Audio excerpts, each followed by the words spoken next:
Hey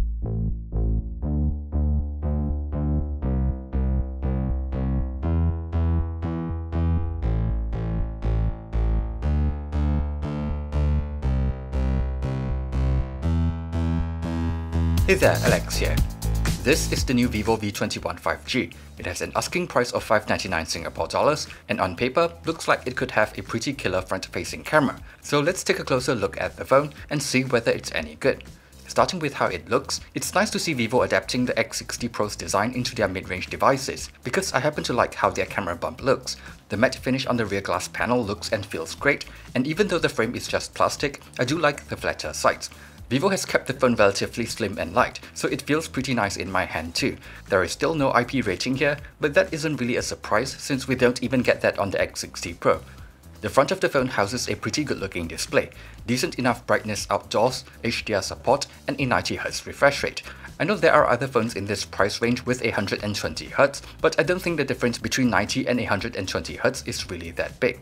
I would personally recommend keeping it at 90Hz instead of using the Smart Switch option, because I find that apart from a few apps like Instagram, Twitter or Facebook, most other apps just run at 60Hz. This even includes games that I know are able to run at a higher refresh rate. However, there are some games like COD Mobile or Temple Run that just can't run at 90Hz no matter the settings, so your mileage may vary.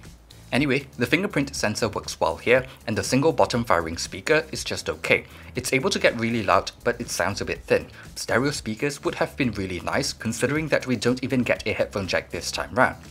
Specifications wise, the V21 5G is using a MediaTek chipset this time round, but performance wise, it's a chipset that's comparable to most of the Snapdragon 700 series chips. It runs everything I need it to well enough, and can handle most games at lower graphic settings. The phone didn't really warm up too much as well, there is a good amount of RAM and storage, and we still have a microSD card slot. Even though it's not a Qualcomm chipset, it seems to support basic aptX as well, so no complaints for me here. Because of the slimmer and lighter design, the battery is now a little smaller at just 4000 mAh, but it should still be good enough for a full day of regular use. It supports 33W fast charging with the included charger, and I was able to get the phone from 0 to 50% in just 30 minutes.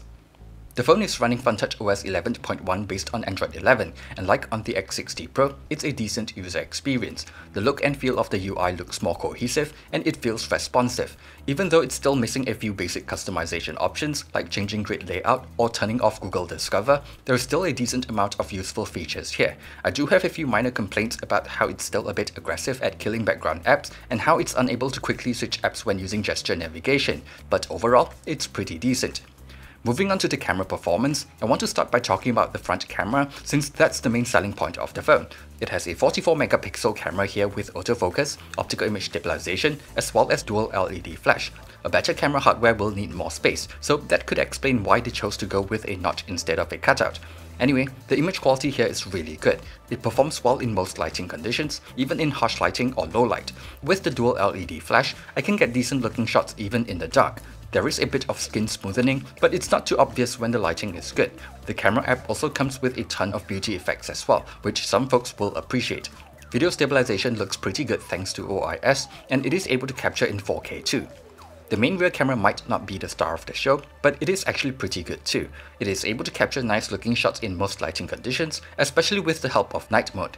The ultra-wide angle camera looks okay in good lighting, but falls apart fairly quickly in low light. Night mode does help a bit here, but it still won't be that great. There's a 2 megapixel macro camera as well, and it's not really that useful to me. Video quality is just okay, but stabilization is pretty decent. Overall, I think the camera performance here is actually quite impressive for a mid-range device. There are a few instances where the camera can trip up a little, like randomly going for a longer exposure and overexposing shots in low light, or Auto HDR mode over smoothing shots from the front camera in certain lighting conditions, but when it does work properly, it is able to capture nice looking shots.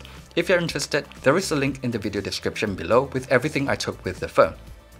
All in all, while the V21 5G might be lacking a few features that are becoming more common for mid-range devices these days, like water resistance and stereo speakers, it does have a bunch of other features that I think makes up for it. Camera performance is pretty good, it has unique front-facing camera features, it has a nice design, build quality is pretty good, performance is decent, it has a 90Hz refresh rate, and it even comes with a full set of accessories in the box. So if you're looking for a mid-range device, I think the V21 5G is worth a look, especially if you find the front-facing camera features useful.